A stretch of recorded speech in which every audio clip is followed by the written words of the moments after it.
What's up? It's your boys, Jordan and Abraham. As always, I'm an MD PhD student, so I'm your smart friend. Tonight I want to say Jordan is your fast friend like usual, but this week he just might be your ignorant friend. He's not really. It's funny because you kind of have overlapping roles in my. You're my fast friend, but you're also my ignorant friend, Jordan.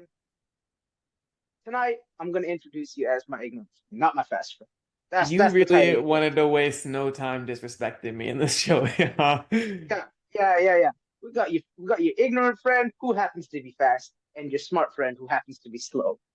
But most importantly, we got your He friend who might can be read One slower in the Piece. brain. He might be slower in the brain than he thinks. That's all I'm saying, but we might get to that later.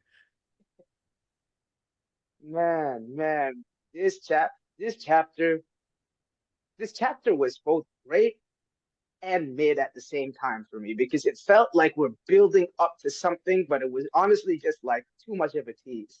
And I don't know how much I love that, but I wanna really just hear how you what happened this week. I can't even remember. There was so much going on. Can you give me a rundown? Oh, all the There was crazy so stuff. much, man, and this has been one of the crazier rundowns for me to actually write because as I'm writing it, I'm looking at Vegapunk's speech. That's crazy. Everything that's actually happening with the reactions, I actually want to talk about. And so that's crazy. And so I was writing this like, I don't even know how I'm going to get this done. But we have to start somewhere. The chapter begins with reactions around the world to Vegapunk's news. We see Sakazuki watching stolidly, Mocktown in uproar, the shipwrights of Water 7 in disbelief, Shirahoshi and Neptune saying it sounds outlandish, the Marines calling it madness, and Doflamingo talking to Magellan and Impel Down saying, what are you going to do if the prison gets completely flooded? We could always go somewhere high up. Yeah, yeah. So you might accuse me of reading more into this uh than I should be, but the fact that Doflamingo is saying this and I feel like high up is the part that's emphasized in the sentence suggests that the world government is going to be responsible for this flooding, right? That because who lives high up? Well, the celestial dragons do.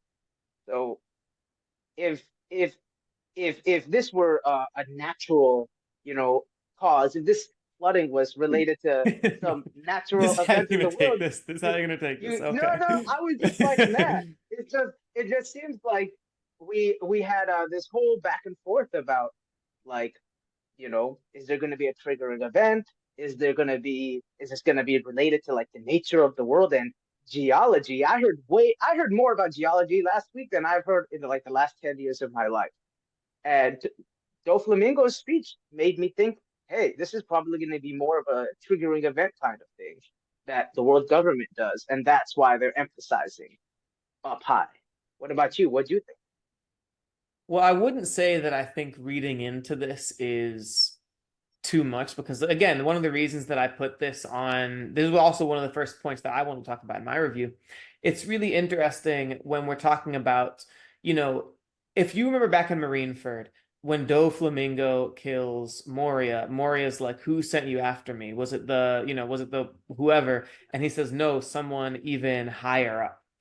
So for me, especially understanding that what we're dealing with is something with the sea rising, especially as we start thinking about what the One Piece, like how the One Piece world has been constructed, and what is the, I mean, you could call it geology, whatever, but like what is the sort of like geological history of the world, right? Like, how has the One Piece world become the world that it is? And why is it then that there's a group of people who used to live up above the red line? Why is it that there's a group of people who live in like a giant, series of castles and fancy buildings in the sky? I think that really understanding this as a double entendre, not just that Doflamingo means that we're talking about people who are high up in their rank, but also talking about people being physically high up in the sky. And beyond that, needing to think about why I think it's clear as we understand, we see the sea levels rising and things like that. It's clear that being high up is going to be of some kind of greater significance than just, hey, they're in the sky because they're world nobles. And I'm really curious about what that is going to hold. For sure. And I mean, the most obvious thing is if there's flooding, you want to get to higher land, right? Like that's like the surface level interpretation of it. But I agree with exactly what you're saying there, where he very clearly is making reference to some people. I think it's the people who currently live up there, the celestial dragons. Maybe it is related to like some of these races, like the Lunarians that used to live up there, or some ancient lore. I don't know. I guess we'll find out. It But does I seem think that there's he's Yeah, it does seem that he could be just someone who happens to have already known this entire time that someone like him is living up in the sky and being the king of the world. But it's interesting to imagine. Clearly, it seems like he knows something he's not supposed to. That's why they can't kill him, whatever. And so I'm really intrigued as to figure out what it is that Doflamingo might be referencing. Is it something that to this point the readers are privy to, which I think is possible, or is it something even beyond our imaginations and what we've been led to actually see? I think it's a good question. At the very least, having him make that use that term again is really interesting. Gives us a lot to think about. But jumping for back to sure. Egghead, we then see the Elder Stars and York frantically working to eliminate the Den Mushi and end the broadcast as Vegapunk continues. Please humor me for a moment as I make a prediction. An exceptionally vicious earthquake will rock the entire planet. Assuming my sensor data is accurate, a few days from now, as I record this, an exceptionally. I just read the. You know, I got. I wrote the same sentence twice. An exceptionally will rock the entire planet. Following this calamity, sea levels the world over will rise by 1 meter. A number of islands will become uninhabitable, and naturally, many beaches will also be completely submerged. If this doesn't come to pass, feel free to disregard the rest of this message. We see Tonta, my guy from Long Ring Longland. I want to shout him out, and He was Aokiji great. listening. Yeah, Yeah. he was. Oh, he's my favorite. He could give him that rotten cheese, man. we see, we see him and Aokiji listening quietly for Vegapunk's next words. Yeah. Assuming, however, that these events have transpired, then please heed what I have to say. The earthquake I just predicted cannot strictly be considered a natural phenomenon. Abraham, you seem to have a lot to say about this. You seem to even want to get into I this in the have early in the first part. So, so much to say because this is exactly what I was trying to like. This was the point I was trying to make over and over again, either last week or 2 weeks ago, where Mhm. I even point out Water 7 as an example. I was like, Water 7 is the example of a flooding island that's actively occurring. I was like, if this is a problem that Water 7 is dealing with, that then it would make sense, right? I wrote down exactly what I said. I said it sounds like there's going to be a triggering event causing this flooding. If this was related to the nature of the world, it would feel more like what's going on in Water 7 than what we have described to us in this chapter. I think I said this about 2 chapters ago. And that's I feel like was essentially what we got right now, right? Iceberg comes out, or maybe it was, I don't know, was it Iceberg or was it Polly? One of them comes out and is like, yeah, it would I would get it if it was like just our island that was going to get flooded, but the rest of the world, that's crazy, right? Which was my point when we were talking about it. I was like, this can't be related to the nature of the world, like the flooding that is to come in the future, because these islands are not being actively flooded right now. Water 7 is the standout with respect to that, and I feel like this was Oda essentially elaborating the exact same thing. Well, I want to But yeah, point out that in, I think it was the S class and F class last week, even, I made yeah. up my own theory, which is that the sea rising is a result of drilling to the bottom of Eni's lobby. Now, I was suggesting that maybe the infinite energy source is somewhere at the core of the world. It seems clear that we've in the point Huh? in between seen the mother flame. But at the very least, right, like have been open to the possibility that the thing causing the rising seas is something having to do with like the drilling, right? That was a theory that I brought up. To be fair, I also am always open to the possibility that there's something about the world that's just like it's happening and the world is rising and that's just like a natural phenomenon that we're experiencing. It seems at this point it seems at this Yeah. point clear that that is not true. Hey, there you go. So you were incorrect about that, probably. You know, we can get back onto you being incorrect about certain other things, but what I want to point out about talking about the nature of what I want to point about talking about the nature of the world, right, is when you're talking about a fictional series, when we're like when I say something about the nature of the world, right, because I've said, for example, what we learn about the nature of the world might give us an explanation, for example, for why Luffy's Nika power can power the giant robot. Like that seems like something we don't understand. Where do powers Yeah. come from? Like what's the source of devil fruits, right? It's not like I'm literally talking about like what are trees is in terms of the Yeah. nature. But Yeah. what Yeah. I'm Yeah. saying is there are things in the One Piece world that we have taken for granted as this is Yeah. how the world is, right? We've Yeah. taken for granted through 1,100 chapters that the Yeah. world is just a series of islands and that's just how it is, and we just have a big old pirate adventure. Yeah. Which is why having some kind of explanation for actually the world isn't just this thing, but we're getting Hmm. but there's something behind it Yeah. is part So of what I'm talking about when I say it's the nature of yeah. the world. It doesn't necessarily mean it's a natural phenomenon, but it explains the nature of what we're looking at and explains something that we've So been taking for granted as if yeah. it's just how the world is.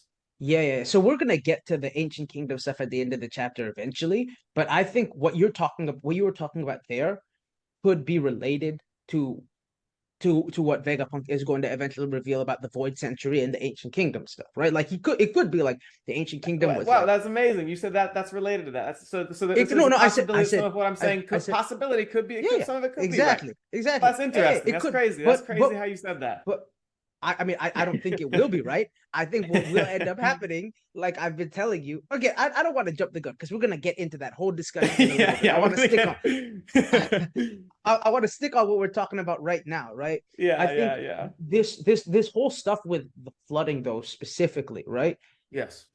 It just that is where I disagree that this flooding is related to anything about the nature, like that the fact that flooding will happen unless you're going to include the nature of the world to include stuff like the existence of like ancient weapons and whatnot and just like world building in general, if that's also included under your umbrella of like the the nature of the world, No, yeah, then I no. guess Let me, because I thought about it to try and give a clear definition for exactly what I mean, yeah, right? Because if yeah, I say some, because when I first was talking about the nature of the world, it didn't seem to you like I was going to be talking about something like why the world is a series of islands, which was actually something that I presented as, and I think we've gotten a decent explanation for that actually. yeah, Uh, and that didn't seem like something that to you would have been included within that. It's things that we take for granted about the world that seem yeah, interesting, right? That yeah, are different from maybe our world, that mhm, actually have some kind of hidden explanation that's really significant to the story. So, yeah, um, for example, like Eni's lobby is a giant hole in the ground. Getting an explanation for why that is yeah, there, like we just right now to this point we've kind of just treated that as nature, like, oh, it's nature, there's a hole in the ground in this place, no real explanation for this. Oh, why are there all these whirlpools between the gates of justice? I don't know. Like yeah, that's just how the One Piece world is, and getting some kind yeah, of explanation for things like that would be within that. Things like, hey, here's what the ancient weapon is, unless there's it's like specifically fits that kind of parameter, like that's not explaining something about yeah. So something that we have previously understood in a certain way. I do think we have to get reveals about that at some point, right? Like we us as like Oda does have to flesh out his world that he's created to his Yeah. readers. If I Vegapunk comes in and says that yes, my reveal is that this is what the last ancient weapon is, that does not yeah, qualify within yeah, what yeah, I'm yeah. suggesting is going to happen. What the reason why I don't think we're getting this now, but I do think we will get that later in the future is something that I brought up to you before is that I don't think this matters to the random citizens around the world, right? Why does Tonta care about like why there's a he doesn't even know probably know about it, like why there's a hole under Ennis lobby or why how devil fruits work, like we said there's a bunch of people in like the random blue seas who don't even know that devil fruits exist. They think that devil fruits are a myth, right? So it doesn't feel like this moment where Oda is announcing something to the world is the place for him to make that announcement. That feels like something. Let's say we have 6 extra Vegapunks, right? Because of all of the satellites and whatever. If Right. one of them happen, if one of them, if all of them, all but one of them, let's say, die on Egghead, and one continues with the Straw Hats, or maybe like you were suggesting last week, one of like Frankie or someone like that carries on their will or whatever, right? Or like learn something, like maybe get something from Punk Records, whatever, right? I think at that point is when we will get that. Like if we get a Vega, like let's say Shaka join the crew or sail with the crew out of Egghead, and then he's like, by the way, this is how devil fruits work. By the way, this is like whatever, right? And we get answers to those questions, but the random citizens of the world, like I just don't understand why that would be relevant to those people. In the same, what I would suggest is that the answer that we get to some of these things will allow us as readers to make a lot of connections. For example, as we learn about Joyboy and Nika and the relation between those two being in a technologically advanced society, there's no real reason that anyone in the world would care about there being technologically advanced society. But I think we're gonna start to be able to start making connections between things as we learn about that. But I think this is a good time to transition to like the next segment of the chapter, because I think we're kind of getting into some of the discussion that'll come from that. As Vegapunk continues after talking about the earthquake not being a natural phenomenon, he says, "I've always naively yearned for peace and prosperity, and that brought me to what proved to be my first grave sin. I was fixated on my dream of developing an everlasting energy source, hell-bent on driving the world to a bigger and brighter future, but I flew too close to the sun. And as we see that, we see Saturn arriving at the mother flame, a flame within a giant tank of water labeled A and Mu." Labeled A and Moo. Wait, I don't remember See that. that? Yeah, on the tank. Yeah, you pull it up. Pull up the frame with it on Oh, the tank. A, yeah, I see. Yeah, A and Moo. Yeah, it says Yeah, yeah, A yeah. and Mu. Dang, Now, that's as I'm pretty close to sure, yeah. Emu. Yeah. I don't know if it's too close to emu, but what I would say is moo does mean, I'm sure you've seen this in some videos, because just that I was telling you, moo means nothingness, right? And there's a lot of things talking Mhm. about what comes from moo. And all a if A stood for all, it could mean all Yeah. and nothing. And I think there's an interesting, Yeah. I don't really understand exactly what, you're talking about bringing forth all from nothing. I don't know. Mm. It's an interesting Yeah. piece. Yeah, yeah, yeah. So this I feel like is gonna bring me up to. So last week I tried to, say what I thought Vegapunk's sins were gonna be, and I feel like you could tell me if I'm wrong. I feel like I got one right and one wrong. The one that I got completely wrong was saying that, you know, Kuma's backstory and like taking his agency was gonna be one of his sins. That was dead wrong. Right. But I also did say that if the imminent flooding that is going to happen is because Vegapunk gave the world government access to something like the Mother Flame, then I could see this being one of his grave sins. And that kind of feels like what he's saying right now. He's like, I had this ambition to like, work for and create this like infinite energy source for the greater good of the world, but my ambition might end up destroying the world essentially, right? That's what I think he's basically saying right here. I think that's one way to interpret it that I think is interesting. I think there's another layer there for me where it's not just necessarily, because once again, right, there's a sense of, in the last chapter, he said, I don't really understand him, probably Emu, we don't know, could be anyone else, enough to necessarily make a clear, to really talk about right and wrong. So in that way, it feels sort of to me like he's not talking about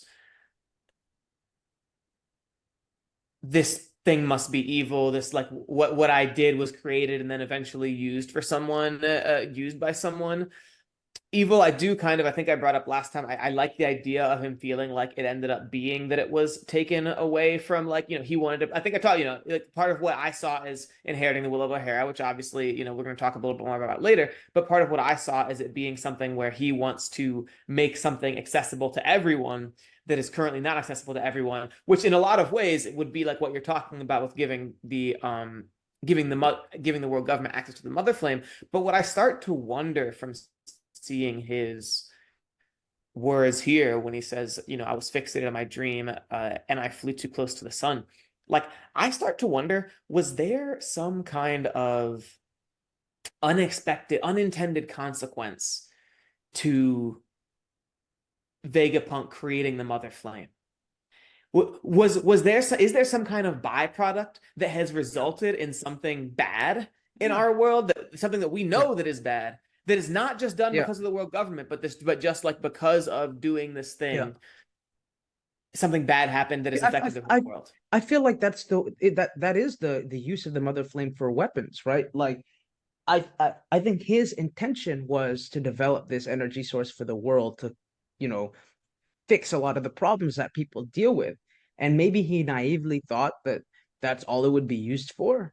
And it feels weird that someone as smart as Vegapunk wouldn't realize that the world government would use something like this to oppress people, right? But maybe he's like one of those classic characters that's like high int, low wisdom kind of thing. But like, Bro, um, I only learned it's that Riz meant charisma like oh 3 no, weeks ago. wisdom, not Yeah, no, Riz. I know, Yeah, but I just wanted to say that because yeah, it's within the whole, like someone said charisma, and I was like, wait, is that yeah. where Riz comes from? That's crazy, man. You gotta, Yeah, you're such a boomer. bro, I am a boomer. I really am. I'm not on the internet at all. But Yeah, respond to what you're like. I think that like the thing that makes me think he's not just saying that is the fact that he doesn't want to discuss right and wrong in terms of his understanding of him, whomever that is. Yeah, you think it's probably fair to assume that's him, right? At this yeah, point, yeah, yeah. I think yeah. so. Like I I think think, so. yeah, it seems unlikely he's talking about someone else. Um, Hmm. to me, he would understand that from the beginning. But it's sort of like in Full Metal Alchemist, right? You say, I mean, shoot, Ed tells the story about Icarus to Rose in probably the first volume of the series in Lior. And the whole point is, as scientists, when you get too close to the domain of God, as they would say in Full Metal Yeah, Alchemist or whatever, then you end up having unintended consequences that are really evil, and you find out how terrible the Philosopher's Stone is, etc. Um, yeah, I want to think of something like right now that would be crazy, right? yeah. It's a flame in a tank of water, right? Is there some reason that having created the mother flame is Mhm. connected, for example, to why devil fruit users Can't drown or lose swim. their energy? Yeah, yeah, right. Yeah, You know, and what is the significance of that? Is yeah, Was creating the mother flame something that yeah.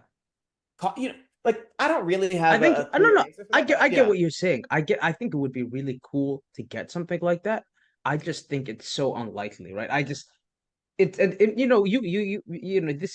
you could say this is just like the boring explanation, but it really does feel like I want to see reread exactly what he says, right? Because he specifically points out like that one of his sins is let me find it real quick. Uh so I was oh fixated man. on. I've always naively yearned for peace and Yeah, prosperity, and that brought me to yeah. what proved to be my first grave sin. I was fixated on my dream of developing an everlasting energy Thank you. source. Yeah. Hellbent. Okay, yeah, that's what you want. Cool. Yeah, yeah. Hellbent Yeah, on yeah, yeah. driving the world to Yeah. a bigger and brighter future. Yeah, and then him saying that while in the background, you have like the world government fighting, and the thing is, we also know that they need the mother flame, right? Like the reason why they can't destroy Punk Records is because, or not Punk, Right. but like the Labostratum is because they need the mother flame. The reason, uh, I'm pretty sure they said straight up that they can't fire that weapon repeatedly is because they don't have enough of like the mother flame energy source or whatever, right? So it just Right. feels Yeah. Yeah. like the answer that's staring us in the face is that the world government needs this mother flame to power this whatever this weapon is, whether that's Uranus, whatever, or something else. But maybe it's not Uranus, but Right. it just that is right in front of our face, and I can't really justify any other explanation. Even though I do think it would be cool to be like, oh, maybe Like this what mother if it has flame something to do is, with like Sky P and things are floating, right? And maybe with the Mother Flame, things are gonna yeah, come yeah, yeah. crashing down onto the ground, like meteor. Mhm. Like I don't know, right? Yeah. I got you. I got you. It would be cool. I don't think it's gonna happen. I think the explanations are right in front of us, and it's just a matter of being like, look, Occam's razor, right? The simplest explanation is the most likely explanation, kind of But thing. it's not an S-class theory. The simplest explanation is not an S-class theory, and I'm in the business of coming up with S-class theories. But to then jump into, oh, and you know what? I think, yeah, to jump back into Vegapunk's work, he said, I shouldn't get ahead of myself, though. Maybe I should learn from that. As we continue on Vegapunk's speech, I shouldn't get ahead of myself, though, in order to understand where the world is heading, as we see shots of the giant robot wreaking havoc on the Marines and Dory and Bragi running from Workery. We must first address the past, specifically what happened between 900 and 800 years ago, a century-long period that most of us think of as a blank part of history. As we see the celestial dragons reacting to the news, Jaguar D Saw laughing alone on an island, and Whoop Slap and Chow Chow, Vegapunk reveals that the government and study the forbidden era known as the Void Century by using the Poneglyphs after receiving several documents from the scholars of O'Hara. As the Straw Hats prepare to make their final escape, Vegapunk finishes, I only know a small fragment of this 100-year-long tale. It wouldn't be right to leave you with baseless speculation, so I'll limit myself to the facts as I know them. The star of this story was born 900 years ago in a bountiful and advanced kingdom, and just like the legendary sun god Nika from the fables of Elbaf, he too fought with a stretchy and elastic body. They called him Joyboy. He was the first man to take to the seas, the first one to be called a pirate. Yeah. I mean, I love this reveal. I want to shout out. I think the first person that I ever saw say this was like Joyboy, who like years and years and years ago said something along the lines of the ancient kingdom was a kingdom of pirates or something like that. Yeah, Maybe yeah. someone else put out a I theory think I first, think it but was Joyboy Theories who yeah, said that Joyboy yeah, something like Joyboy was the first pirate. I thought that was crazy. Nope, that was right. he was right. It was right. It was. I mean, I liked that theory when he came out with it, um, for a bunch of different reasons. But like, shout out to him because it paid off years and years later. Um, no, it feels again to me that this is gonna lead to we're going to learn a bit more about what the O'Haran scholars knew about what happened in the Void Century, right? We know that there was an ancient kingdom that then got eradicated, right? And this is going to be related to like the betrayal of Joyboy and why people like Zunisha and the giant robot are like apologizing. Maybe we're going to find out something about that. Maybe we're going to find out something about like how the 20 kings came together or something like that. Like just but in my opinion, this is all going to be like a history lesson. But it's going to be a history lesson in the same way that when Sugar was defeated, that everyone on Dressrosa learned about what had really been happening on the island the whole time, right? Like they all lived in this world where there was one truth, right? Because sugar existed, there was this Mm. truth that existed, right? And once And you then you got rid learn of about something about the nature of the world, the nature of that no, society. then You might you got say, rid of you learn you something about the not nature of that nature of society. nature of I don't society. know. What are we talking Yeah. about? It's Society, I don't know. bro. It's hard. See Well, I don't know. this I this don't know stress. how you. I don't know how you. Like we're talking about people, right? But like you learn something. They learned something about the way this world had been created is not what we had thought. But continue, continue. No, no, no, no, no, no. I'm not letting you get away with that because when you talk about the way the world has been created, all of this stuff that you had been talking about for the past couple of weeks was stuff like, look at the sea levels, how the sea levels have risen, and or look at like these powers. And I do think like I'm on board with the idea that sea levels have risen in the past, and that's why we have a series of islands. And maybe that's a part of the reveal that we get, right? Possibly. But Sure. I think that when I'm talking about what I think this reveal is going to be about. I think this is going to be that moment where sugar is defeated, where the false, like all the false narratives, all of the propaganda that has been spread by the world government all of these years is shattered by Vegapunk because he's going to out like the research that the government has deemed as taboo, right? Mhm. And so that doesn't seem like I wouldn't consider that to be something related to the nature of the world. It could though No, I will say these bro, could over they, I was just joking with the yeah, sugar moment, as in like yeah, yeah, if you were yeah, someone who has, if you were someone who was like, growing up in the Dress Rose the toy society, and you just think, yeah. oh, I live in a society with toys, that's cool. Then you learn something about the nature of where those toys, yeah, Yeah, I'm making a joke, but you see what I yeah, mean there, right? Like yeah, for us, it wouldn't have really been a reveal in that way, but for the yeah. people there, it would have revealed something Right, about like right, right, the right. nature of the But yeah, society that they were actually living in. yeah, yeah, yeah. But that's what I think we're building to right now, where the whole world is just gonna be like, holy shit, this world government is they're a bunch of criminals, or maybe not criminals is not the right word, but they've been, they've been doing all this crazy shit, all of these genocides, blah blah blah. Maybe they don't learn about like emo existing and whatnot, but like the I think at the end of the day, the faith that the people have in the world government is going to be shaken after this incident because they're going to learn more about the true nature of the world government. Oh, Just the true like nature of the world people, government, the true nature of the world government. Okay, well, okay, yeah, okay. like Yeah, yeah, that's true. human Yeah, the nature. true. Yeah, the true. Yeah, okay. So nature is kind of a broad term. It's kind of, you can use it in different Yeah, ways. but Yeah, I like feel it's I feel like and nature's kind of a we're broad using it term. Like, we're using it differently though. We're clearly using it differently. Like yeah, yeah, it's just like the people on Dressrosa thought Doflamingo was a great king and a benevolent king, and then Sugar went right, down and they're like, holy shit, this guy's a dictator, right? right. Yeah, And I just want you to acknowledge that nature is a word that can be used broadly in the way that you just used it. of course it can. I never said it. When did Thank I you. ever say it It couldn't? feels like you're asking for a very narrow definition from me. No, no, no, But no. I think it's clear that whatever comes out of it, like for whatever reason, right? Like obviously the world government has not wanted people researching the poneglyphs this entire time. They've been trying to have people out of it. I don't know, I certainly would find it to be a more compelling moment if it isn't that Vegapunk goes up and just reveals, hey, this is what the world government is doing, they're evil, but reveals something. Now maybe it might inspire people to question the world government, but I think it'd be more interesting to me to see Vegapunk talk about the whatever the phenomenon he's talking about is, whatever it is that the world government is trying to hide, and for there to be some level of like moral complexity about what they're doing, for there to be some amount of like of he doesn't know exactly what he's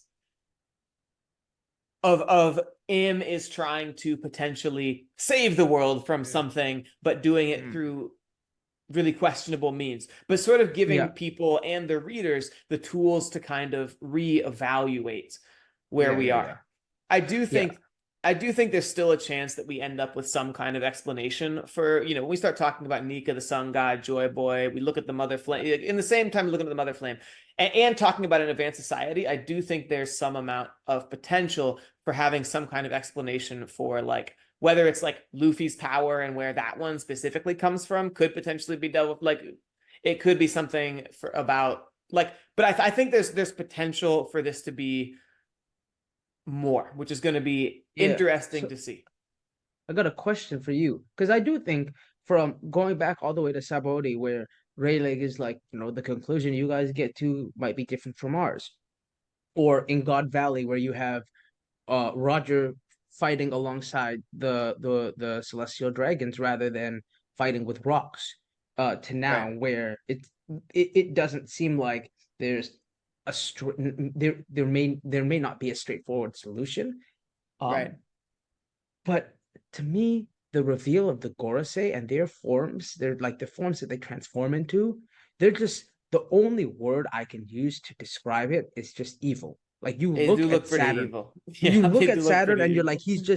he's evil. right? And it feels like Oda is taking, he's not trying to paint these people as like morally ambiguous people, like by giving them forms like that. So I see stuff like that, and that has pushed me more towards the world government is like there is no going to be like gray. It's going to be a very clear like this is, these are the oppressors, these are whatever, right? Because they just he looks, it looks like Oda is just depicting them as like the embodiment of evil.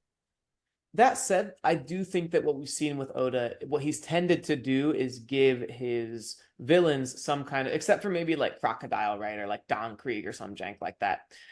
He's Mhm. given them some amount of here's a reason why they are the way they are. So, Mm. for example, someone like Arlong, you kind of just threw the earth for like 600 chapters, you just think Arlong was a bad dude.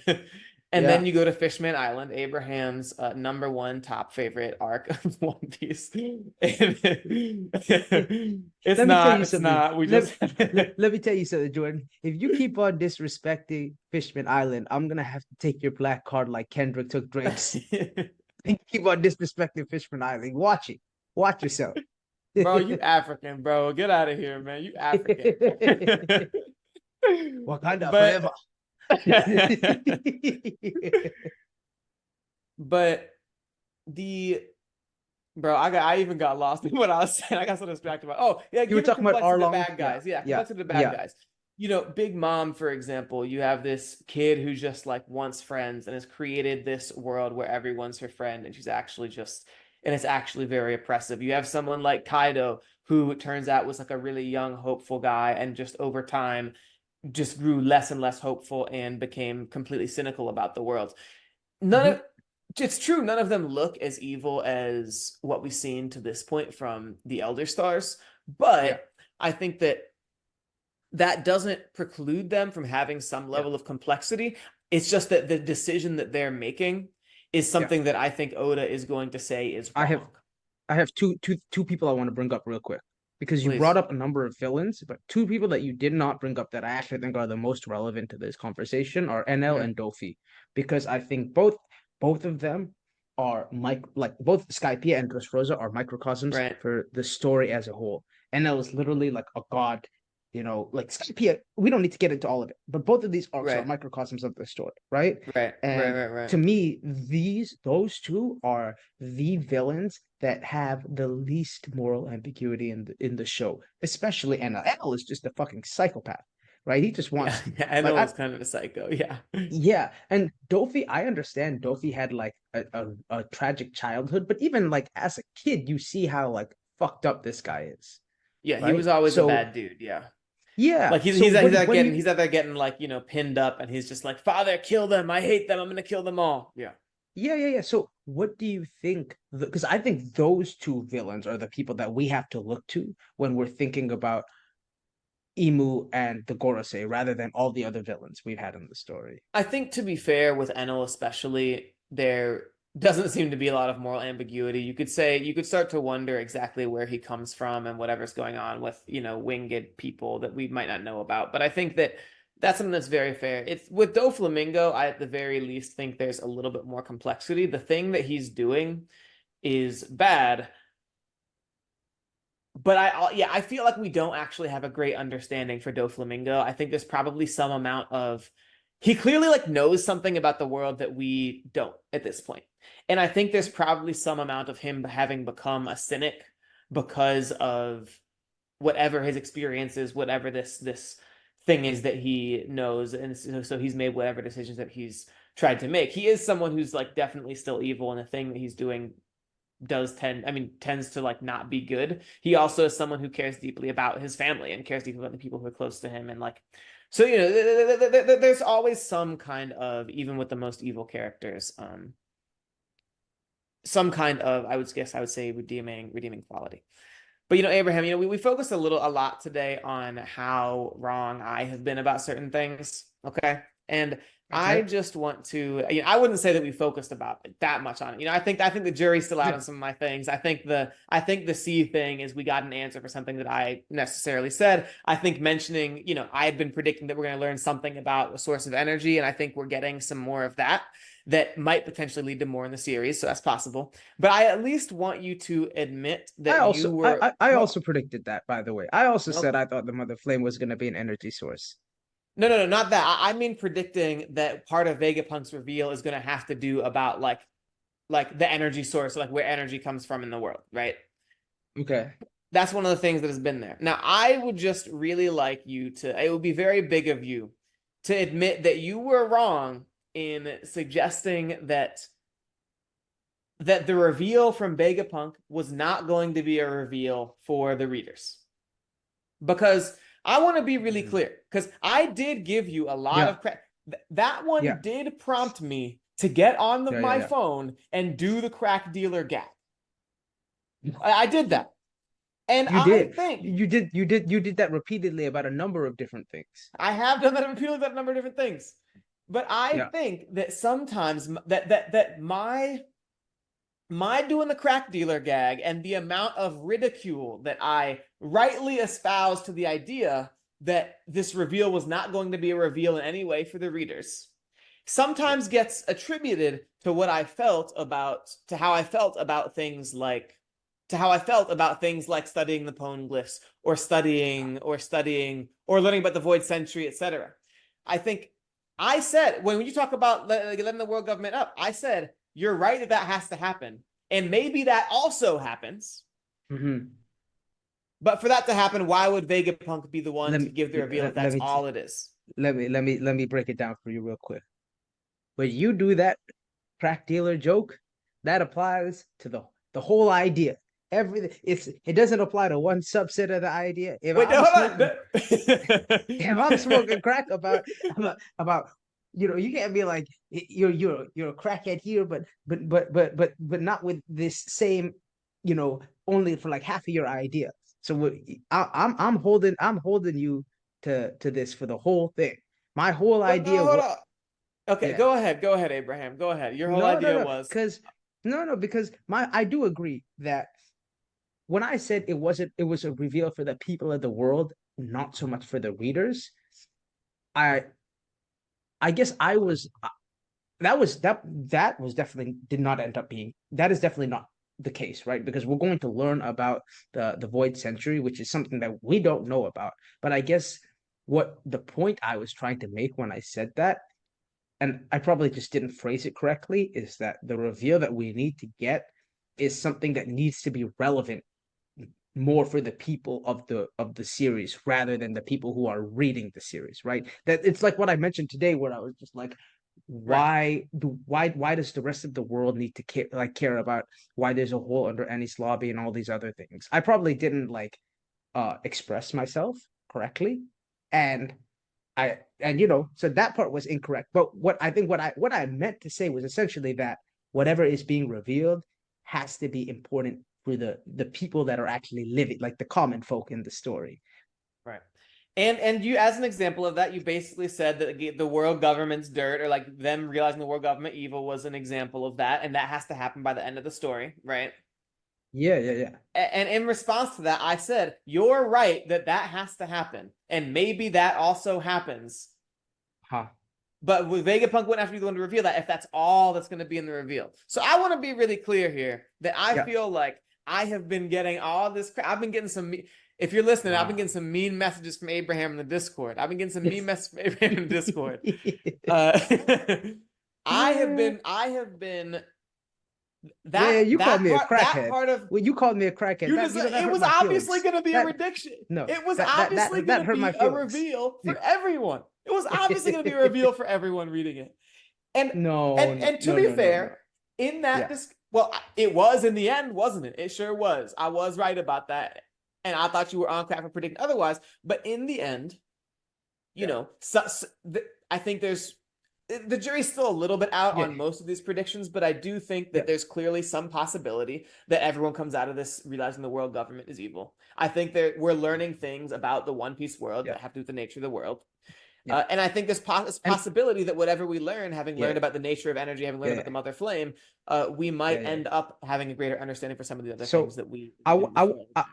I want to say something real quick too, because I was listening Okay. to some of the previous episodes, and one of the questions you had asked me was like, why Vegapunk? Why is Vegapunk the person to reveal this? Why Right. not someone like Vivi or Sabo or Vivi something like that, Sabo, yep, right? exactly. Yep. Same episode. And yeah, yeah, no, I thought about it, and I was just like, honestly, who else has the resources to be able to like actually reach out to the whole world, right? Like, I don't think any of us thought that Vegapunk just had like was able to connect to Den Mushi around like the globe, right, to deliver this message, right? Bro, And I Dragon think got that his number, bro. Dragon got his phone number. Dragon got his phone number. No, no, no. But listen, we Dragon hasn't done shit in the story so far. Yeah, I'm still yeah, waiting yeah. for Dragon to do something. But no, I Right. think I because I do think someone like Vivi is gonna be important for getting people to trust in the Straw Hats. But in terms of just disseminating information to the world, I think the reason why it has to be Vegapunk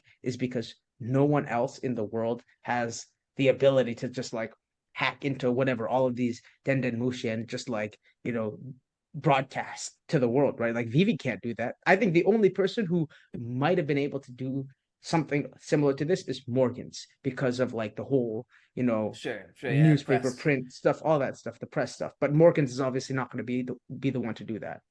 You might be right about that, but I also don't think that narratively we would have really batted an eye if Vegapunk would have said that, the revolutionaries found some kind of technology, or Vegapunk gave them some kind of technology that can broadcast to the whole world, right? Like we saw the broadcast, the Marines broadcast to the whole world the execution of Ace. So I think we wouldn't have really batted an eye having having seen that. I think my point was just that if the only reveal is stuff we've already seen, that's just the world government is evil and has done these things, and it's not going to give us more than that, then there's no reason for Vegapunk to do it. I think that what we've learned about the Mother Flame, what we might continue to learn about how advanced the Ancient Kingdom was, which is what he did mention in that in his, which he mentioned in his monologue. I think those are the things, in addition to things that might make us question the world government, that are going to that make it a reveal that is uniquely and necessarily Vegapunk as opposed to someone else.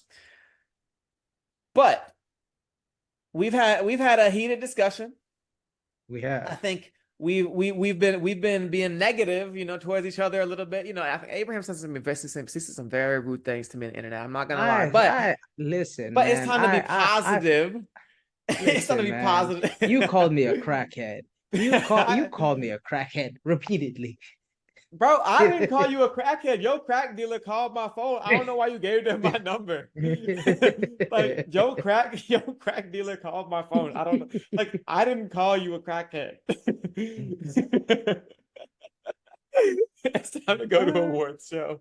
Okay, Uh, okay. I got an award. I got a funny award. I didn't have my where my oh it says Oh, I'm come back sorry. Go next ahead. week Give for me. our Yeah. 1115 predictions because we're on a break, but now it's time to give our awards to noteworthy moments you might have missed. Abraham, what is your award this week? It's funny that this is the award I give out this week. The award I give out this week is the hard-headed award. Because this character in the show is hard-headed, much like some people in my life. So the person who wins this award is actually going to be Tonta. Oh. Yeah, I'm really yeah, glad that you gave an award to Tansa because he really yeah. is one of my Well, favorite well, extras. but do you know why he gets the hard-headed award? Why is It's that? for it's for two reasons. One, this man fell off back in the day, back in Long Ring Longland. He fell off his Yeah, stilts, yeah. right? Right. For Right. like whatever, 100 feet, however high he was in the air, knocked his head, and he was fine.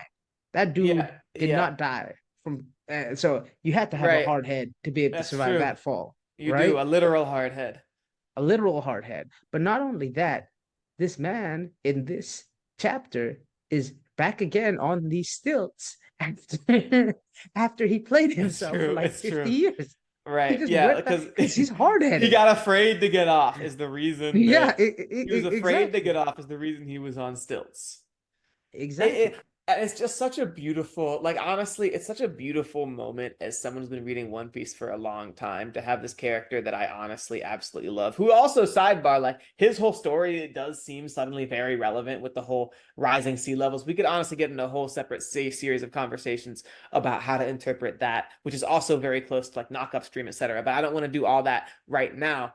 Having this dude who has these really hilarious moments with his horse, excuse me, like running along the plains, Yeah. Sherry, with offering everyone the milk, but the milk is actually like now rotted cheese because he's You been want on, cheese? yeah, because he's been on stilts for. No, he said he asked if they wanted milk. Oh no, I think he offered him milk, and then he was like, oh, it's Yeah. not there, and then he's like, oh, actually, all I have is cheese. And I'll Yeah, give I'll exactly. give Usopp this for all the crap I give him. He was hilarious in that arc too, Yeah. being like, that's the rotted milk. We're not eating that. Luffy, don't eat it. And Yeah. then Luffy gets it. They get food poisoning. As someone's been reading this chapter a long time, series a long time, you think about it. Like kids who are reading One Piece now, like they just think he's a random dude around the world. And it doesn't matter that he's on stilts. It doesn't matter there's a horse in the background. And there's something like really fun and special to me about having this Easter egg of having like known this character for, I don't know, probably like around 20 years and seeing him after all this time be like, this dude is still out here, his long-headed horse, and he found his people. As you see, there's a He couple other did. people there. He's fine. It looks like he's Yeah, caught yeah, up. yeah. He's caught up to someone. Whether through the time skip or whatever. So, Hardhead Award to Tanta. That one's absolutely beautiful. Uh, the award I'm gonna give this week. I originally called it something else, but I think I'm gonna change the name right now. I'm gonna call it the Not Thinking About It Award, because whenever something terrible happens, like and there's something that could cause a lot of stress, and like I have no control over it. I do this. I play the Not Thinking About It game. I say 1, 2, 3, not thinking about it, go, and suddenly my life is better. I do actually. I actually literally That's do that. crazy. Okay. I Okay. actually do that, and suddenly my life is better because whatever this thing that I have no control over is not causing me stress. Okay. And you know who's doing that right now? Jaguar D Saul. He is. He Saul, is. Saul, like this dude got frozen by Aokiji. He had a whole terrible thing in Ohara. He got washed up after betraying the Marines. Ended up in the absolute wrong place in a buster call. Got frozen, left for dead, and this dude is now just, you got this big old broadcast happening, and homie it has his, I don't think he had a cigar, but he might have had a little, tweet, a little straw in his mouth. He's got it's a sunny day. He's got his legs kicked back. Saul's got a good life. Not Thinking About It award goes to Jaguar D Saul. There you go. I like it. I love it. Well, look at that. I Alex, got I it. think it's At the very yeah. least, I gave an Or S class award, right? Yeah, go ahead. Yeah, yeah. no, no, I G- just wanted to say I think it's that time for Alex to jump on in here and start running off some theories for us to evaluate. Man, you got to do the read, Abraham. You got to do the read. Oh, my bad, my It's bad. Let me do the read. I There you didn't I go. didn't realize that there was a read. That's my bad. That's my bad. It's Okay. okay. It's okay. Let's let me read this. Okay. Now it's time for S class or F class, the segment where we find theories on the internet and rate them so you don't have to. Let's go. Alex, Oh my Alex, goodness. why don't you get us the first theory? Sure thing. So this first theory is from Mr. Morge, so you know it came from Oh, Abraham. Mr. Morge, a Morge theory. Yes. Yeah. No, Okay. no Uteron this week, but let's jump into it. So Morge Never mix says it that up. the Egghead Island incident will involve Punk Records disseminating information about the world government to reveal the dystopia they've created. So the world government has spent centuries spreading propaganda and crafting an image of themselves as heroes of the world. Before the world government can be overthrown, it's critical that this image is broken and the dystopia they've created is revealed. Back in Marineford, nobody in the world was rooting for the Whitebeard pirates, in large part because this image was never broken. Additionally, a key moment in the Dressrosa arc, which in many ways is a microcosm of the story as a whole, is the defeat of sugar in order to reveal the dystopic world that Doflamingo had created for everyone on the island. It was only after this occurred that the Straw Hats defeated Dofi and helped reestablish a just ruler. As a result, Morge speculates that the Egghead Island incident will involve Punk Records broadcasting a lot of info about the world government to the rest of the world in order to pull the curtain back and reveal the true face of the world government.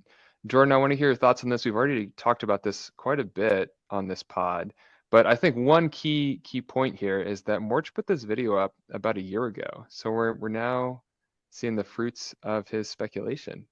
I'm glad you said that, Alex, because that is the only redeeming thing about Abraham bringing this theory to S class and F class. What? It is this like it's just not courageous at any point in any way at this point.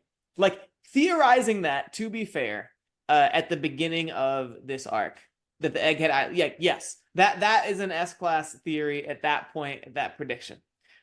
Because at that point we had no idea that we were going to end up with this large reveal for Vegapunk, etc. That's why I said the fact that this came out 1 year ago is the redeeming thing. And at that point, I also liked this theory, and I also suggested that the Egghead Island incident was going to have to be something bigger than just the Celestial Dragons being defeated. No. You know, I'm going to cut you off within there. the lines of what I'm saying. I got to cut you off there. This guy you do this shit all the time. Where you're like, no, that's a trash shot. No. You do something like this idea is trash. And then you're just like, I don't know what's gonna happen, but all I know is that idea is trash. Well, no, guess what? This idea wasn't trash. This idea wasn't trash. No, the idea of the Egghead Island incident being the death of a Gorosei, you were like, that's dumb. That's not going to be the Egghead Island incident. And then you're like, oh, because I said that wasn't going to be the incident, I get to claim everything that's not a Gorosei dying being the incident. And I'm just like, fuck out of here. Like, I just was claiming that was an insane thing to think something that small and that small was going to become known as the Egghead Island incident. That's all I'm saying. You know, I didn't have an idea for exactly what it was going to be. I liked this theory at that point. I think I actually did watch that video. Okay. You know, at this point, I don't think this is a particularly interesting theory at this moment in time. I think at this, you know, when this came out over a year ago, that's a solid prediction. You know, I think the jury's still out over whether or not Vegapunk's going to really directly talk about the world government and them being evil. I do think that the thing that he reveals is going to, at the very least, reveal that the world government, like, allow people to make the connections that the world government has been doing something, and for them to make come to the decision themselves. Most likely, the decision that whatever the world government's doing is bad. So I don't know, like just in terms of like moment right now of courage, this is an F class theory because it's just like, oh, this is a relative. It's like a relatively. But he didn't make it this just now. He made it a year ago. No, it's true, Abraham, but we're rating this theories today. If we rated this theory a year ago, it would have been an S-class theory. Rating it right now, the point of this segment, the point of this segment is not to come on and say, oh, this person made an S-class theory. You know, if someone predicted something that happened 3 years ago, and then we come on after it's happened, then we were not rating that for S-class theory. We're talking about in this moment right now. If you just say these things, it's an S-class theory to me. No, it's not an S-class theory because it seems just way too poised to happen, to actually be something that has required a certain amount of courage and thought to actually put up at this moment today in 2024. This is your Morge hate just coming through, because we talked about a theory earlier today where we both were like, shout out to Joyboy for predicting years ago that, you know, the ancient kingdom was like a kingdom of pirates, right? Like, you should have brought that up. You should have brought that up in S class, F class. I would have said that's an F class theory at this point. Why? Because I just explained to you. I just explained to you. Listen, it doesn't matter. It does, according to your criteria, it doesn't matter that he made it years ago, because now, we know that the ancient kingdom were pirates. So what is it like? To be fair, we actually don't know that yet, but go on. We know Joyboy was the first pirate, but go on. Sure. Yeah. But the point is, like, Marco the Phoenix came out with a theory, and he predicted with all this information that Conjuro was the traitor, right? If after Right. the fact I look back on that theory and I'm like, oh, this is an F class theory because I know Conjuro is the traitor now. If I like brought this to you, no, that's still an S class theory because of how he was able to construct that argument with the information that he had at the time and make that point. And No, I'm it's true. saying It's true. this. But yeah, thank you for bringing up Conjure being the traitor, because that's actually that's a great example. If like if 3 months after Conjuro was revealed as the traitor, you came on a show and said he's been revealed as a traitor. Here's a reveal, or here's a theory about that Conjuro is the traitor. I would say that's an F class theory at this point, because we're not reviewing a YouTube video based on when it came out. We're coming in here today No, and no, no. saying, I what is an S disagree. class or F class theory? Well, we're gonna talk We're, about we're, that. We're gonna talk about yeah. that in the post show. Alex, We we're going go to ahead. Alex. Yeah. What's next? Yeah. Jordan, I've got a little mini theory to throw in here, and that is that Abraham is just a huge Mr. Morge stan, and that's what this is all about right now. Is that S or Right. F? He just that I think that's an S class theory. He just wants me Yeah, to say thank you, Morge thank got it right. Thank you. you. Yeah. All right, He's all the right. goat. I don't know what to tell you, man. He's the goat. Our next one, Jordan, you picked up from a short from Annieverse, and it revolves around Joyboy's betrayal. So the theory goes that the original Joyboy's death was due to betrayal within his own crew. The giant robot, Zunaisha, and other characters we've seen apologizing to Joyboy were apologizing because someone betrayed him. And that person, who was part of his crew, was Emu. Abraham, we did see some betrayal earlier in Marineford when Squard turns on Whitebeard. Do you think something similar Mhm. happened to what we now know was the first pirate crew? Man, I love the idea that there was some kind of betrayal. Emu being the person that did it could be like, because that's giving like Blackbeard vibes almost, right? Mhm. And I think it's a cool idea. I'll give it S class just because if it was like if that was revealed in the story, I would be into it. I would want to know like, oh, like why did like what happened? Like I would be thirsting for more knowledge about that. I don't think that like that feels like the niche that Blackbeard is kind of filled already, right? Like he's on Whitebeard's crew, he betrayed his brothers, and now blah blah blah blah. So I Mhm. don't think that's actually the case, but I think this is a very interesting theory. So I'll call it an S class theory. Yeah, this theory goes especially hard, and I originally had read this theory well before we knew that Joyboy was the first pirate. And so I think I meant to maybe bring it last week, but especially now, given this more information that actually Joyboy was someone who had a pirate crew and was the first person, I really like the idea of, there's going to have to be some kind of connection between him and Joyboy. There's going to have to be some kind of connection between whoever, like wherever Blackbeard's fruit came from and Joyboy, probably the darkness fruit, probably anyway.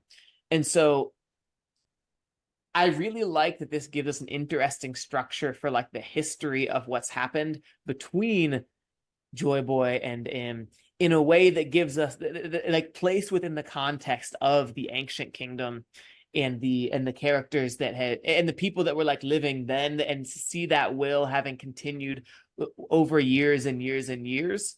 Yeah, To me, it's really exciting. I'd be really interested to hear more. It would add a level of complexity to Im at the yeah. very least for me, and a level of backstory besides them just being evil, and a level of personal connection between Luffy, Yeah. whoever the D's are, and Im. So I'm really into this theory, S class theory. Alex, what's next? Yeah, the last one I've got for you is from Joyboy Theories. So I'm glad you've been propping him up on calling out Joyboy as the original pirate. And the gist of this one is that the sky islands we see today are actually a second layer of clouds.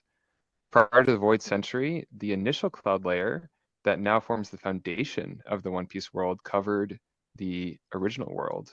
The ancient kingdom attempted to survive this with the creation of trees like Sunlight Eve to deliver light and oxygen from the upper atmosphere. But ultimately, the world below, perhaps where Laugh-Tale resides, had to be abandoned. Nika the sun god may have helped the people escape the world of darkness to the ocean world above. And then during the Void Century, some of the original 6 moons that we see documented in Ohara may have been destroyed to form the islands that we see today. Jordan, you were talking earlier about how we don't have an explanation for the hole beneath Ennis Lobby yet. Could this theory potentially explain the origins of that hole and what could be underneath Ennis Lobby? It's difficult for me to exactly understand how this would explain the hole in Ennis Lobby, especially given what we've seen with the giant world, island eating, eye in the sky that the world government has. That feels, to the very least, feel like a much stronger possibility for that. But what I do really love about this theory is we started with, like, we've only seen one moon in the sky, and we've seen a series of moons throughout the whole, like in Clover's office, and understanding that, like, surely at some point that's like a relevant piece of the story where, like, there's a series of satellites flying around whatever we have. And so I really like this idea as far as like explaining where islands come from, explaining perhaps that we're not necessarily just in a world that's just been sinking, but also having had things fall from the sky. And I think it's at the very least a really interesting, again, another really interesting explanation for the nature of the world. So I got to give it an S-class theory. So I feel like I may have like missed the step, but is the idea that people originally like resided on the ocean floor, and that like the destruction of the moon created a bunch of continents for people to live on the surface of the water or something like that? Yeah, so basically you have the world and you have Yeah, continents and maybe it's yeah, Earth-like, we don't know what the original world could be. But then, the Skypea clouds formed an entire layer on top of that world, plunging it into darkness, making it unlivable. okay, Then you've okay, got this ocean forming on that layer of clouds above the world. And then okay. Nika, Joyboy, goes and explores that world, brings everybody up to then survive on that world. They destroy the moons to create livable areas, and Hmm. that is the world that we now know as So the One Piece. yeah, for me, it just feels too sci-fi for One Piece, and I understand One Piece has components of sci-fi with like the Germa and whatnot, but yeah, I don't love this theory because it feels like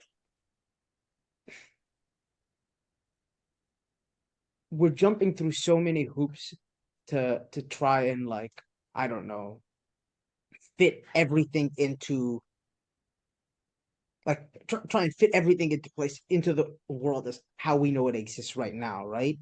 Like I personally don't think those six moons that we see in uh the Library of Ohara ever actually existed in the real world. I think that Oda occasionally he loves world building so much that maybe he takes creative liberties in his series where he's just like, I'm gonna draw a solar system with six moons because I think that looks cool. Even if there aren't actually like six moons in the real One Piece universe, you know? So for me, I think the more likely explanation is that scene in Ohara was probably just a creative liberty, and I have a it just I think it just feels too sci-fi for me, and so I don't love this theory. I probably would give it an F class.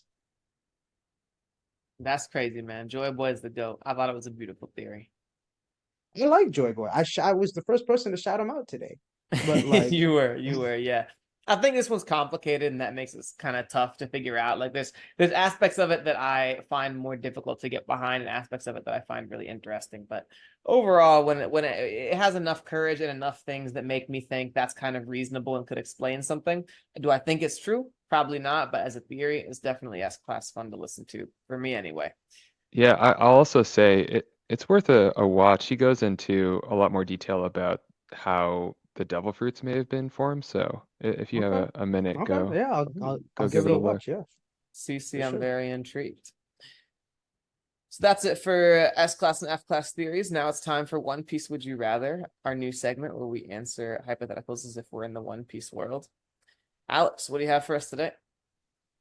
Yeah, so last week we did an FMK on the big three, Luffy, Zoro, and Sanji. I think it'd be fun to do another FMK this week on some of the Straw Hat women. We debated, which three we would narrow in on. But I think Nami, Robin, and Vivi, who is technically a Straw Hat, is an interesting set.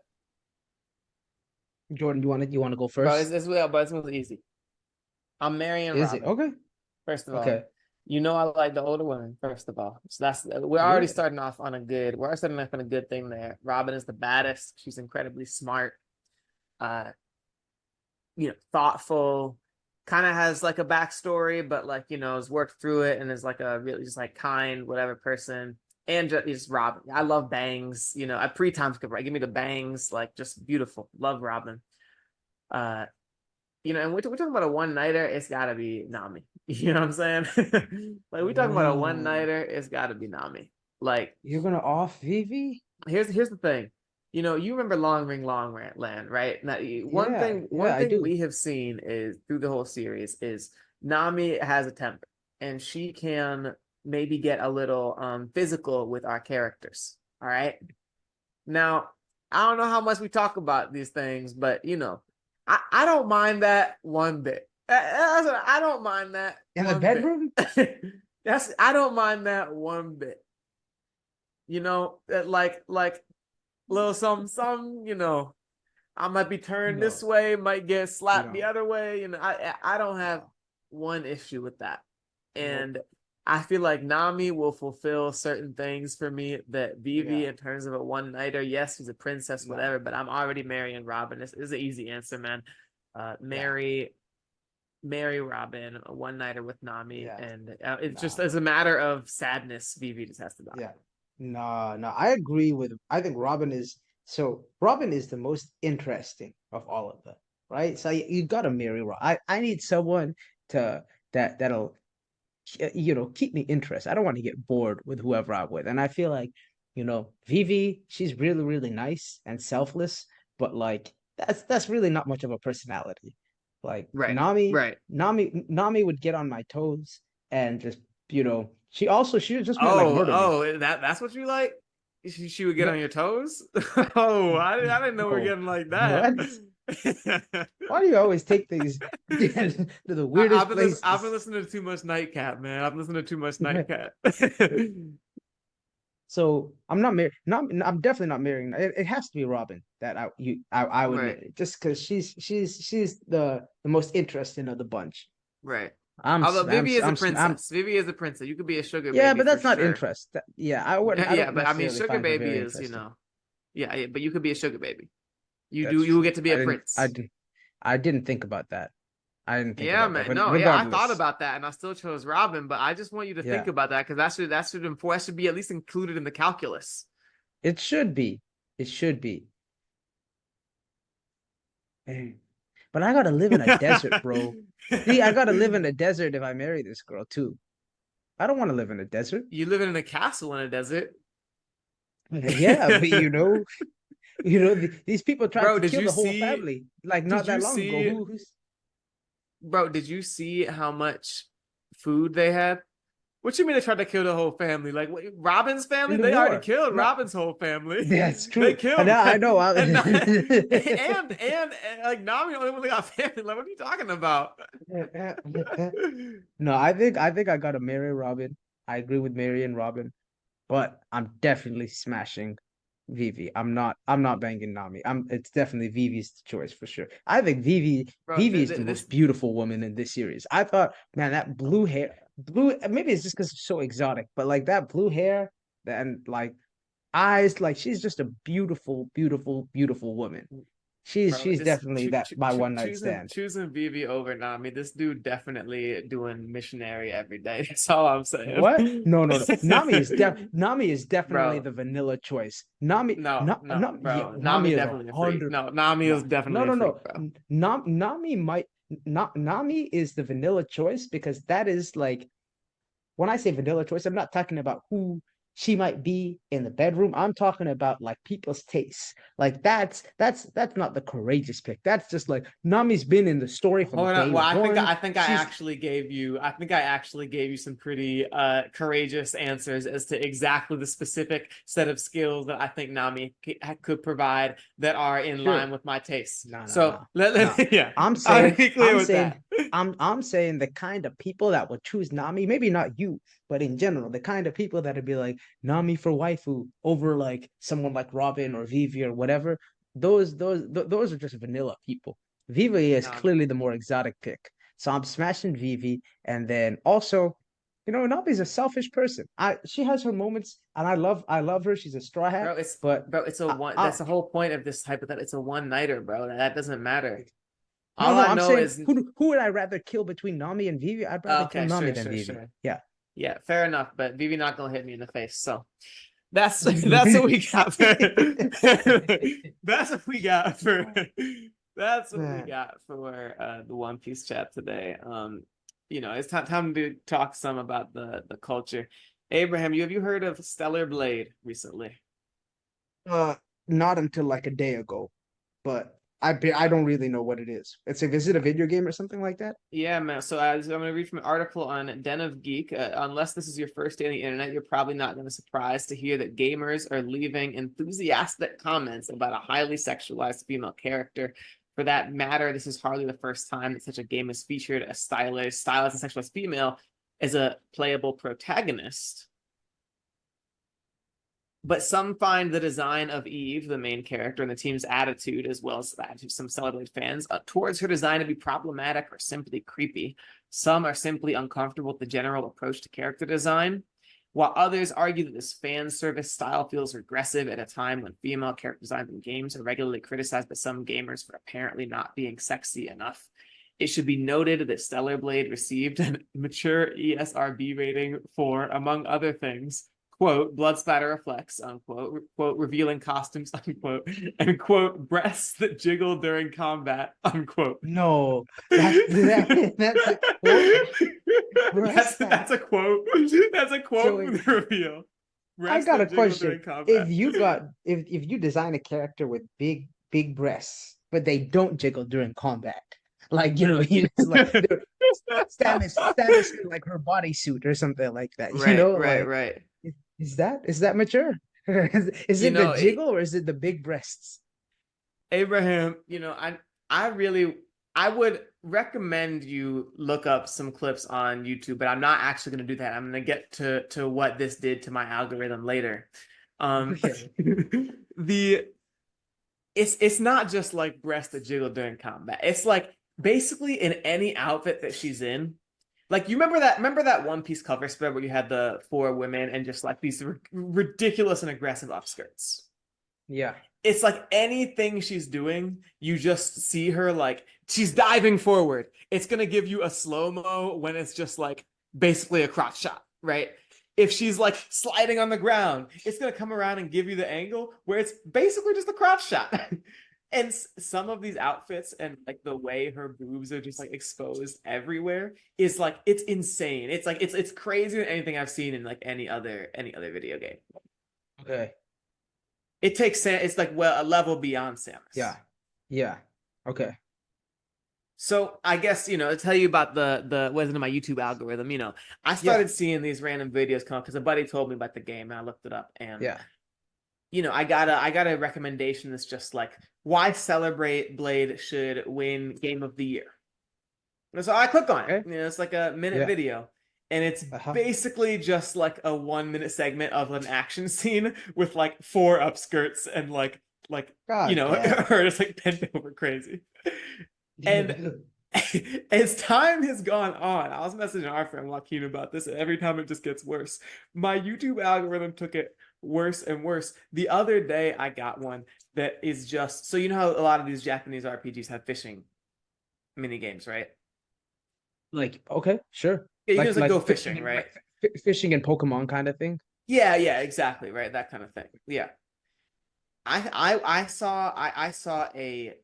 got a YouTube video that was just from the angle like her in basically like a you know, a bikini at most, basically from the angle of directly between her legs with the fishing pole right you up got a against it. POV. You got a Yeah, POV yeah, in I got front a of me. POV with the fishing pole right up against it.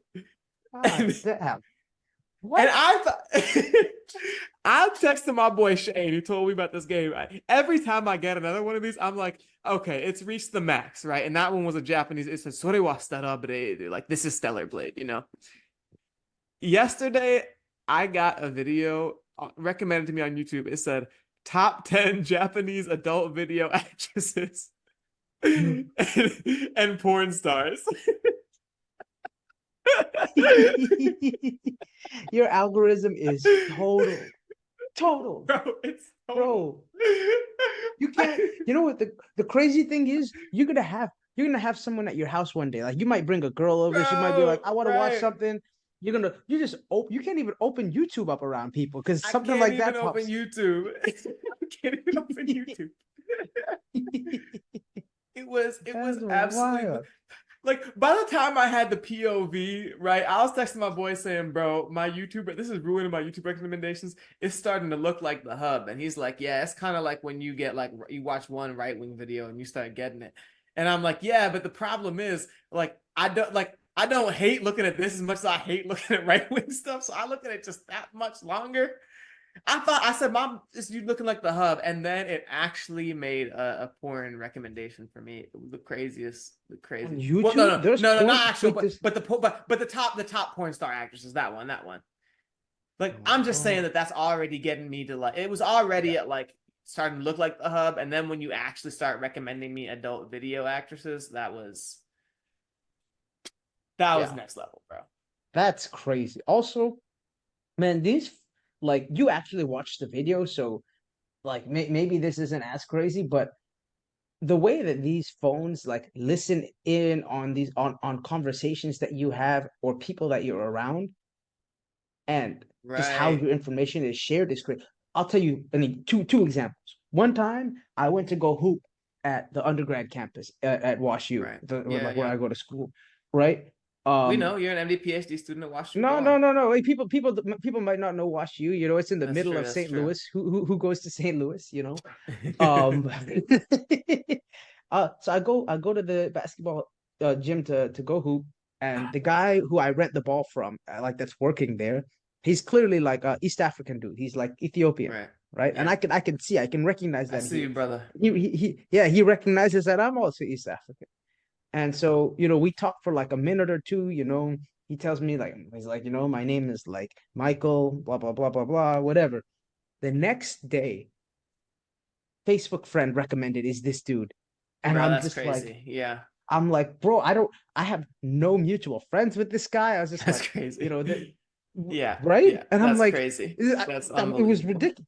But then the other story I want to tell you is that I was hanging out with a couple friends maybe like 2 years ago, and one of my friends, she was telling me how uh she wanted to buy these she was telling us, not just me, the whole group, like how she wanted these. There's these underwear that women can wear when they're menstruating, apparently. It's like washable underwear. It's like, I don't know, it's some kind of menstruation Right. underwear, Right. right? Right. I think Right.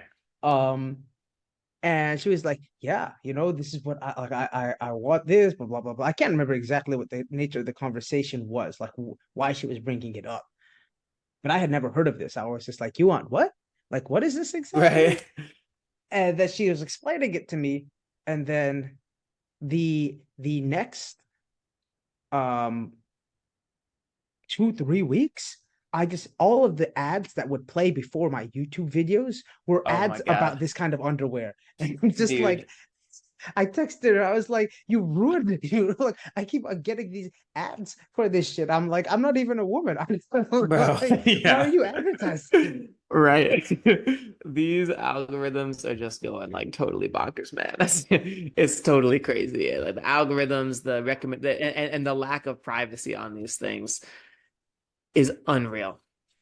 So Oh, YouTube, Facebook, please take note. We would like you to stop doing this. I would like my YouTube homepage to be something I can show my mother. Uh, And Abraham does not I want don't. things for menstruate. It doesn't want like underwear you can wash because you can menstruate in them. I'm not. I don't menstruate. I'm sorry. I just don't. He does not menstruate. And so, on that note, that's what we have for time. Thanks to Alex, your friend who produced Yeah. this podcast, for helping out behind the scenes. Come back next Sunday to hear what we've got to say about the upcoming chapter 1115, those predictions. In the meantime, we are your friends who read One Piece. Help us get more friends by liking our podcast on Spotify, sharing, giving us 5 stars, and following us on YouTube at Friends Who Read One Piece to see Abraham's ugly mug on all the thumbnails. Unfortunately, mine was on one.